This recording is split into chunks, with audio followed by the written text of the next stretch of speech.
हर हर महादेव दोस्तों। 15 फरवरी रविवार को पड़ने वाली महाशिवरात्रि के शुभ अवसर पर यदि आप एक विशेष उपाय कर लेते हैं तो आपके जीवन से गरीबी हमेशा के लिए समाप्त हो सकती है। आज हम आपको प्रकृति द्वारा प्रदान किए गए कुछ ऐसे चमत्कारी पौधों के बारे में बताएंगे जिनका मात्र स्पर्श करने से धन संबंधी परेशानियां दूर हो सकती हैं। यदि आप इन पौधों की जड़ को महाशिवरात्रि के दिन बताए गए नियमों के अनुसार अपने घर ले आते हैं और सही विधि से उसका उपयोग करते हैं तो आपको अपार धन लाभ प्राप्त हो सकता है और करोड़पति बनने से कोई ताकत आपको रोक नहीं सकती।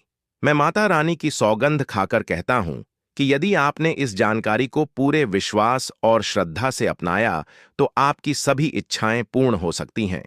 लेकिन एक विनम्र अनुरोध है कि इस पूरी जानकारी को ध्यानपूर्वक अंत तक समझें, तभी आपको इसका संपूर्ण लाभ प्राप्त होगा। जब तक बताए गए उपायों को पूरी श्रद्धा से नहीं किया जाता तब तक उनका प्रभाव संपूर्ण रूप से नहीं मिलता। आपकी जानकारी के लिए बता दें कि इस वर्ष की महाशिवरात्रि जो 15 फरवरी को पड़ रही है, एक अत्यंत दुर्लभ और शक्तिशाली शिवरात्रि मानी जा रही है। इसका महत्व इसीलिए भी बढ़ जाता है क्योंकि यह 144 वर्षों के बाद पड़ रही है। यह अवसर अत्यंत दुर्लभ है और यदि आप इस दिन कुछ विशेष जड़ी बूटियों का सही उपयोग करते हैं तो भगवान शिव की कृपा से धन समृद्धि और अपार सुख की प्राप्ति हो सकती है। आज हम जिस चमत्कारी जड़ी बूटी की बात कर रहे हैं उसे अमृत बूटी भी कहा जाता है। यह संजीवनी बूटी के समान प्रभावशाली मानी जाती है, इसीलिए इसे हल्के में लेने की भूल न करें। हम आपको इस विशेष पौधे के चमत्कारी गुणों और आयुर्वेदिक उपयोग के बारे में विस्तार से बताएंगे। यदि यह पौधा आपके घर के आसपास मौजूद है तो इसे साधारण समझकर नजरअंदाज न करें क्योंकि इसके गुण असाधारण हैं। दोस्तों, सबसे पहले तो आप इस पौधे को अच्छी तरह से देख लीजिए। इसमें फल लगे हुए हैं और इस फल को आप में से अधिकांश लोग भली भांति पहचानते भी होंगे। जी हां दोस्तों, ये पौधे हमारे भारत देश में कहीं भी बड़ी आसानी से मिल जाते हैं। तो दोस्तों, यह काले धतूरे का फल है। दोस्तों, इस वीडियो के माध्यम से आप इस फल को बहुत ध्यान से देख लीजिए। यह बहुत ही चमत्कारी फल है। इस फल के अंदर छोटे छोटे बीज होते हैं।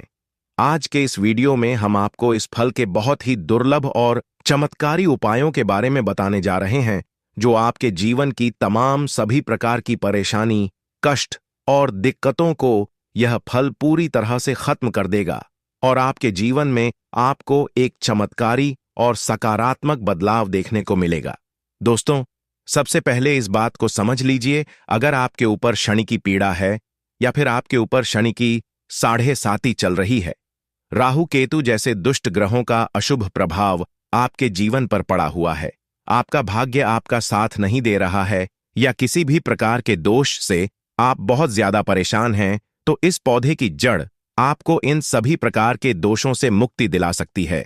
दूसरी तरफ, अगर किसी ने कोई काला जादू करवाया है या कोई नकारात्मक शक्ति आपके पीछे पड़ी हुई है तो इन सभी प्रकार की परेशानी से भी मुक्ति पाने के लिए आप इस पौधे की जड़ का इस्तेमाल कर सकते हैं, जिसके बारे में आज के इस वीडियो में हम आपको विस्तार से बताने जा रहे हैं।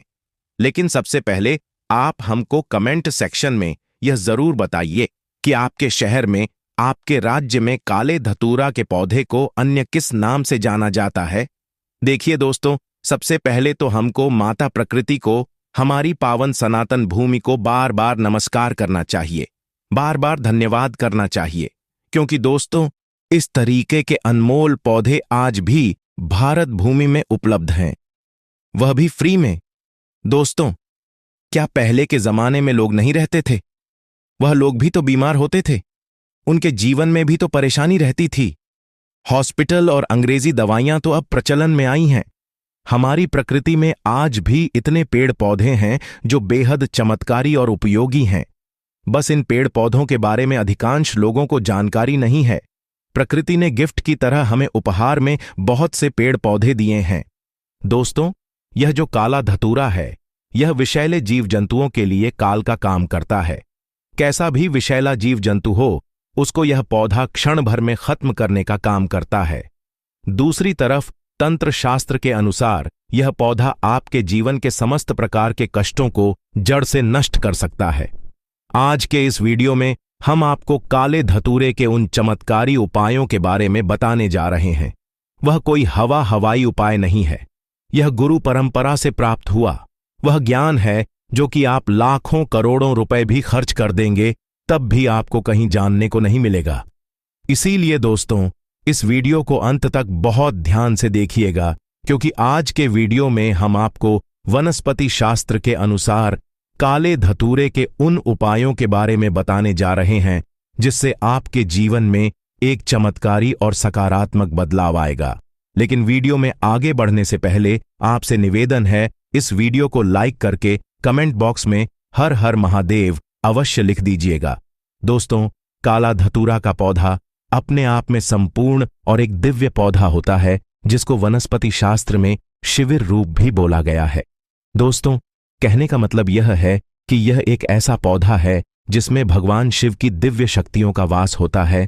और अगर आप चाहते हैं कि भगवान भोलेनाथ जी की कृपा सदैव आपके घर पर बनी रहे, तो आपको काले धतूरे के पौधे को किसी भी सफेद गमले में लाना है और अपने घर के उत्तर पूर्व दिशा में इसको स्थापित करने के बाद इसकी अच्छे से देखभाल करनी है। दोस्तों, शास्त्रों में बताया गया है कि अगर किसी भी घर में रोजाना धतूरे के पौधे का अच्छे से ख्याल रखा जाए, नित्य उसमें जल चढ़ाया जाए, तो उस घर में सकारात्मक ऊर्जा का वास बना रहता है। और जिस घर में भी सकारात्मक ऊर्जा का वास होता है, उस घर में समस्त देवी देवताओं का आशीर्वाद बना रहता है। उस घर की सदैव बरकत होती है, उस घर की उन्नति होती है। दोस्तों, अगर आपके ऊपर किसी प्रकार का कोई दोष है, शनि दोष है, मंगल दोष है, तो पहले तो इस बात को समझ लीजिए, किसी भी दोष को जड़ से खत्म नहीं किया जा सकता है, क्योंकि जो कुंडली में दोष होते हैं वह कुछ महीनों तक, कुछ सालों तक अपना प्रभाव रखते ही रखते हैं। अब शनि दोष है तो इसका जो प्रभाव होता है उसके बारे में आपको बताने की ही जरूरत नहीं है कि कितना बुरा होता है।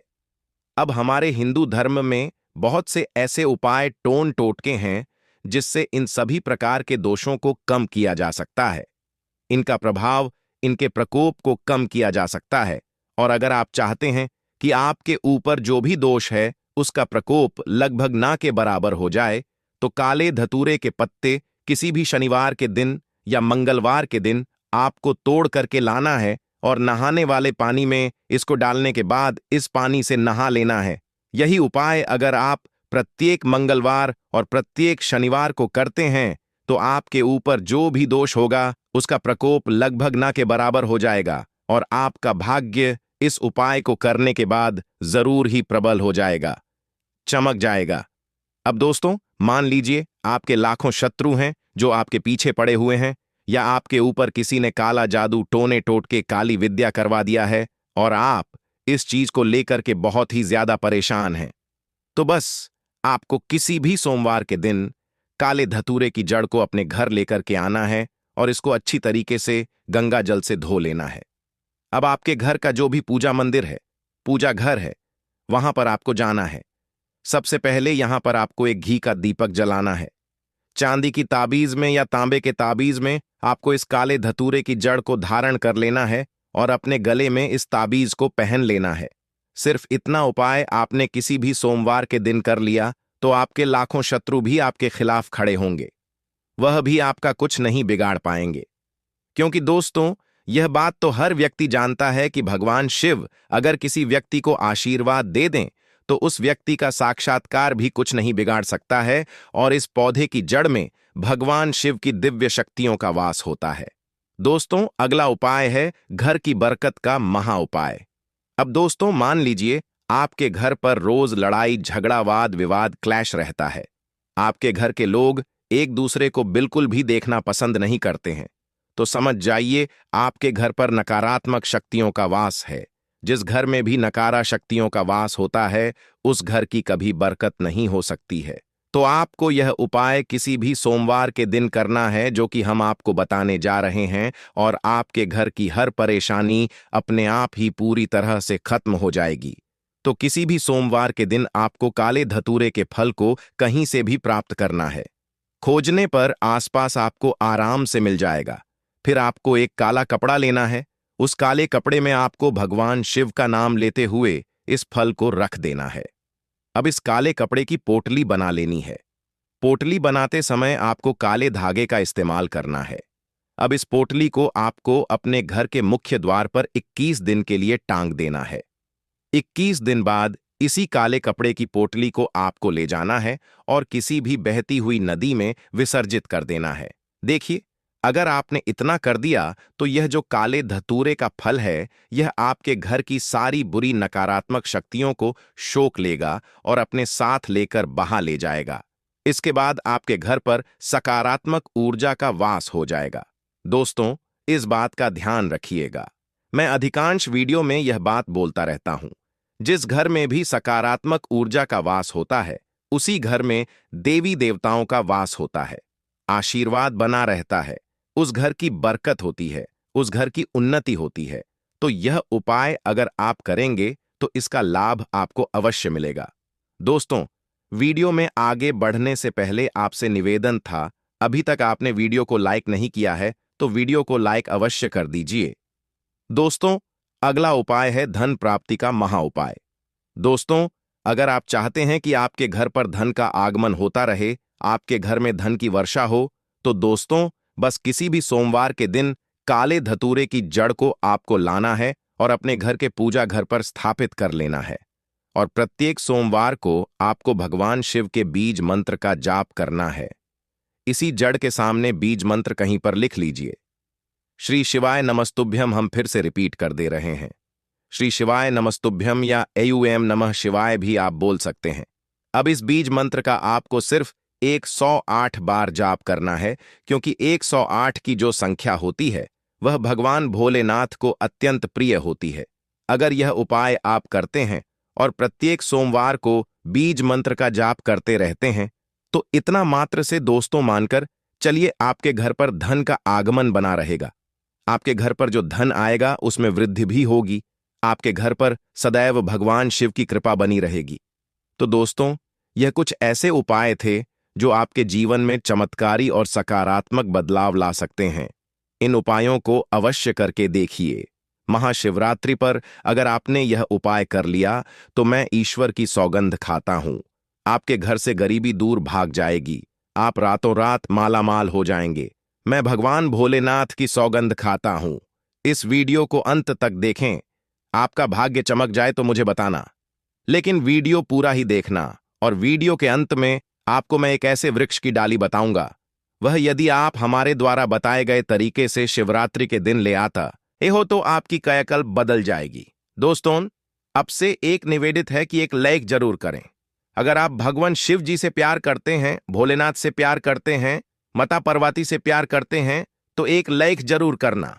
मित्रों, शिवरात्रि बार बार नहीं आती। सच्चे दिल से कमेंट बॉक्स में लिखें हर हर महादेव, जय माता पार्वती। दोस्तों, आप यकीन मानो गुरु परंपरा से प्राप्त यह महा उपाय आपकी काया पलट कर रख देगा। आप दिन दुगनी रात चौगुनी तरक्की करेंगे। दोस्तों, यह उपाय हम भी जरूर करते हैं। पौराणिक पुस्तकों और शास्त्रों में लिखा उपाय आज हम आपको बता रहे हैं। यह उपाय महाशिवरात्रि के दिन जरूर करें। मैं ईश्वर की सौगंध खाता हूं, आपका भाग्य उदय हो जाएगा। दोस्तों, यह उपाय हमें हर महाशिवरात्रि के दिन जरूर करना चाहिए। दोस्तों, आपको नमक के डिब्बे में सही मुहूर्त पर महाशिवरात्रि को एक गुप्त चीज को छुपाना है, और इस बात की हम 100% गारंटी देते हैं कि जैसे ही आप तंत्र शास्त्र के अनुसार उस गुप्त चीज को नमक के डिब्बे में छुपा रखेंगे, तो मानकर चलिए इस उपाय को करने के बाद न केवल आपको आपकी जन्म जन्मांतर की गरीबी, परेशानी, कष्ट, वास्तु दोष और सभी तरह की समस्या से तुरंत के तुरंत मुक्ति मिल जाएगी, बल्कि अगर आपने इस उपाय को 15 फरवरी 2026 महाशिवरात्रि के दिन सही मुहूर्त पर कर लिया तो मानकर चलिए आपके जीवन में धन की वर्षा होगी। आपके जीवन में धन आने के रास्ते खुल जाएंगे। आपके जीवन में जो धन आएगा उसमें वृद्धि होगी। आपका बंद पड़ा व्यापार चल पड़ेगा। और मान के चलिए दोस्तों, आपके जीवन में आपको सुख, समृद्धि, वैभव, ऐश्वर्य की प्राप्ति होगी। आपके घर की बरकत होगी, आपके घर की उन्नति होगी। यह एक ऐसा उपाय है जो न केवल आपके बल्कि आपके पूरे परिवार के जीवन में एक चमत्कारी और सकारात्मक बदलाव लाएगा। सबसे पहले दोस्तों, हम जान लेते हैं महाशिवरात्रि के बारे में। दोस्तों, धर्मशास्त्रों के अनुसार प्रकृति का यह नियम है कि जो महाशिवरात्रि होती है वह गंगा जल की हर एक बूंद की तरह पवित्र मानी गई है, शुभकारी मानी गई है। हमारे हिंदू धर्म में शिवरात्रि का बहुत महत्व है और यह पर्व फाल्गुन मास के कृष्ण पक्ष की चतुर्दशी को मनाया जाता है। भगवान भोलेनाथ भोले भंडारी हैं। वे एक लोटा जल से भी प्रसन्न हो जाते हैं, मात्र एक बेलपत्र से भी अति प्रसन्न हो जाते हैं। लेकिन भगवान भोलेनाथ शीघ्र ही गुस्सा भी हो जाते हैं। जहां भगवान भोलेनाथ को कुछ चीजें प्रिय हैं, तो वहीं कुछ चीजें ऐसी भी हैं जिनका भगवान भोलेनाथ की पूजा में अगर इस्तेमाल न किया जाए तो पूजन अधूरा रह जाता है।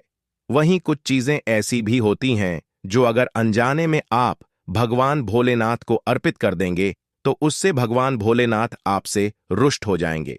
इसीलिए भगवान भोलेनाथ की पूजा करते समय कुछ बातों का विशेष ध्यान रखना चाहिए। आज की इस वीडियो में हम आपको बताएंगे कि महाशिवरात्रि के पावन पर्व पर क्या करें, क्या ना करें, कौन सी ऐसी वस्तुएं हैं जो भगवान भोलेनाथ को अति प्रिय हैं और कौन सी ऐसी वस्तु है जो भगवान भोलेनाथ को बिल्कुल भी प्रिय नहीं है, और कौन सी वस्तु है जो भगवान भोलेनाथ को भूल से भी अर्पित नहीं करनी चाहिए। लेकिन उससे पहले आपसे एक विनती करते हैं कि अगर आपने अभी तक हमारे चैनल को सब्सक्राइब नहीं किया है तो चैनल को सब्सक्राइब करके बेल आइकन जरूर दबाइए और सच्चे मन से सच्चे हृदय से कमेंट बॉक्स में लिखना ना भूलें, ओम नमः शिवाय। तो आइए सबसे पहले जानते हैं कि महाशिवरात्रि के पावन पर्व पर क्या करना चाहिए जिससे भगवान भोलेनाथ और मां पार्वती का आशीर्वाद प्राप्त हो। महाशिवरात्रि के दिन भगवान भोलेनाथ की पूजा सफेद या लाल रंग के वस्त्र धारण करके ही करें। सफेद और लाल रंग के वस्त्र धारण कर भगवान भोलेनाथ का पूजन करना बहुत ही शुभ माना जाता है। यदि संभव हो तो इस दिन पूजा में बिना सिलेले वस्त्र पहने महाशिवरात्रि के पावन पर्व पर भगवान भोलेनाथ की शिवलिंग का पूजन अवश्य ही करें। शास्त्रों के अनुसार महाशिवरात्रि के दिन ही भगवान भोलेनाथ शिवलिंग के रूप में प्रकट हुए थे, इसलिए इस दिन शिवलिंग का पूजन करना सबसे ज्यादा श्रेष्ठ माना जाता है। शिवलिंग का पूजन करने से भगवान भोलेनाथ और मां पार्वती की असीम कृपा प्राप्त होती है। वैसे तो महाशिवरात्रि पर भगवान भोलेनाथ की पूजा रात्रि के चारों पहर में की जाती है, लेकिन भगवान भोलेनाथ का पूजन प्रदोष काल में भी अवश्य करना चाहिए। प्रदोष काल स्वयं भगवान भोलेनाथ का काल होता है। मान्यताओं के अनुसार प्रदोष काल के समय भगवान भोलेनाथ शिवलिंग में विराजमान रहते हैं, इसलिए महाशिवरात्रि के पावन पर्व पर भगवान शिव का पूजन अवश्य ही करें।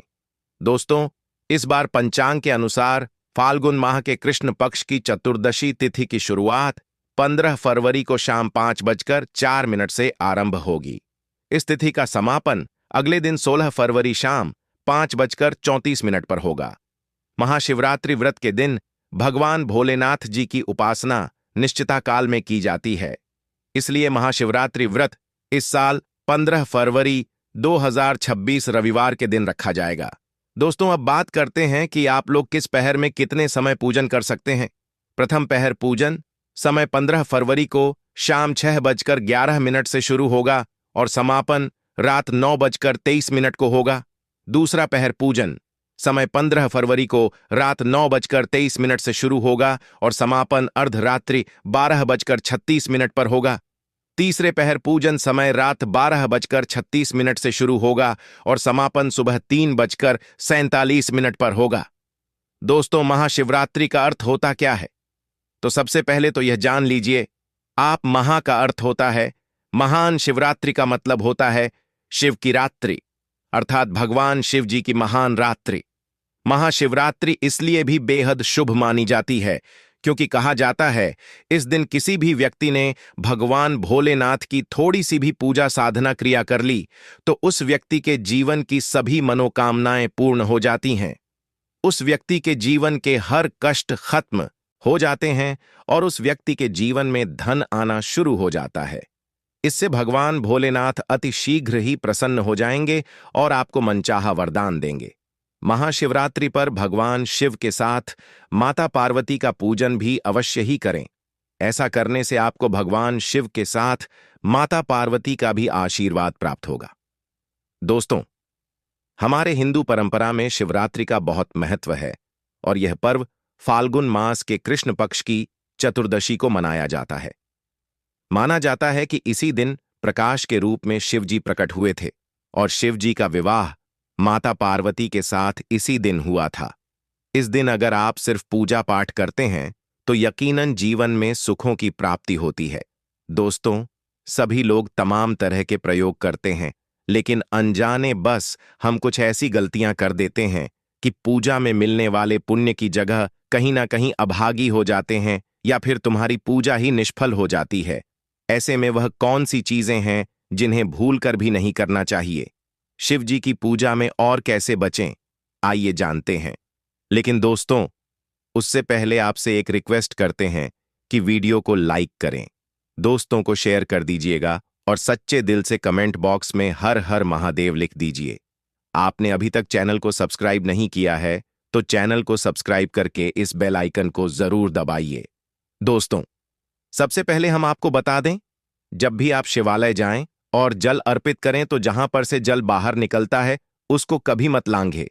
उसे हम जलहरी कहते हैं। उसे लांघना नहीं चाहिए। उसे लांघने से बहुत दोष लगता है, आपका स्वास्थ्य भी खराब हो सकता है। दूसरी बात, आपने देखा होगा कि कभी शिवलिंग की पूरी परिक्रमा नहीं की जाती, आधी परिक्रमा जरूर करें। और दोस्तों, तुलसी के पत्ते कभी भी शिव जी को अर्पित न करें। शिवलिंग पर तुलसी नहीं चढ़ाई जाती क्योंकि तुलसी को श्राप मिला हुआ है। तुलसी का पूर्व जन्म में नाम वृंदा था। वृंदा जालंधर नाम के राक्षस की पत्नी थी। भगवान विष्णु ने वृंदा को श्राप दिया था कि वह लकड़ी की बन जाए। इसके बाद शिव जी ने जालंधर राक्षस का वध कर दिया। वृंदा को यह बात पता चली तो उसने स्वयं को अग्नि के हवाले कर दिया। माना जाता है कि जहां वृंदा ने अग्नि में आत्मदाह किया था वहां से तुलसी का पौधा उगा। तब वृंदा ने भगवान शिव को श्राप दिया कि उनकी पूजा में कभी भी तुलसी की पत्तियां इस्तेमाल ना की जाए और भक्तों कभी जाने अनजाने में शिवलिंग पर कुछ लोग सिंदूर अर्पित कर देते हैं। यह सब स्त्री शोभा की वस्तुएं हैं और वह तो ठहरे बैरागी, तो उन्हें यह चीजें कभी अर्पित नहीं करनी चाहिए। हम जो पूजा करते हैं तो प्रभु की भक्ति में बहुत ज्यादा ही दूध देते हैं। ऐसे में और भी बहुत तरह की गलती हो सकती है। ऐसे में ध्यान रखें कि सफेद या लाल रंग के वस्त्र धारण करके पूजा कर सकते हैं।